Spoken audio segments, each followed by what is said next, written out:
Guys আমি প্রথমে কিন্তু ভেবেছিলাম এ হয়তোবা কোনো সালবাল খান, কিন্তু না, দেখার পরে তো আমি একদম অবাক। এ তো আমাদের বিশিষ্ট লিঙ্ক ব্যবসায়ী।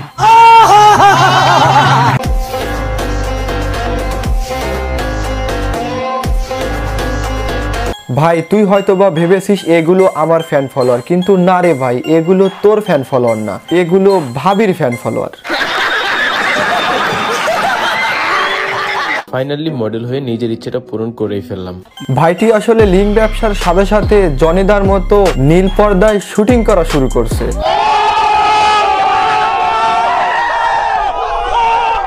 অনেক বেশি ইচ্ছা এবং স্বপ্ন ছিল কোন একটা কোম্পানির মডেল হব আর এখান থেকে ক্যারিয়ারের জার্নিটা শুরু করব।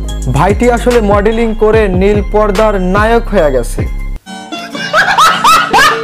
স্টুডিওতে আসার পর আমার পার্সোনাল অ্যাসিস্ট্যান্ট আমার ড্রেস আপ গুলো ঠিক করে দিচ্ছিল। আরেকটা ব্যাপার জানলে খুবই অবাক হবেন যে আমার যে পার্সোনাল অ্যাসিস্ট্যান্টকে দেখতে পাচ্ছেন, ভাই রে ভাই, ভাইটির নাকি আবার পার্সোনাল অ্যাসিস্ট্যান্টও আছে।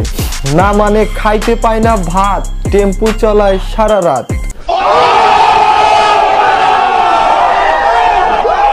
তার জন্য কোনো বেতন নেই, তাকে আমি কোনো প্রকারের বেতন দেই না। Guys don't be serious, I just kidding. আমার পার্সোনাল অ্যাসিস্ট্যান্ট কতটা ভালো দেখতে পাচ্ছেন গাইস, আমার চুলগুলো পর্যন্ত সে ঠিক করে দেয়। অ্যাসিস্ট্যান্ট সাহেব আপনি একটা কাজ করুন, স্যারের জাহাঙ্গীর একটু মরিচার গুঁড়া লাগাইয়া দেন।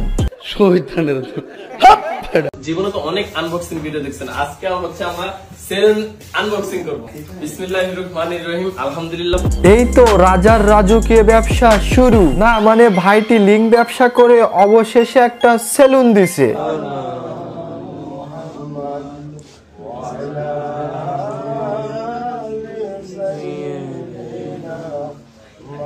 কিরে ভাই, সবগুলো আপডেট মাওলানা, কিন্তু একটার মাথায় টুপি নাই কেন? মানে দেখ কার সহ্য।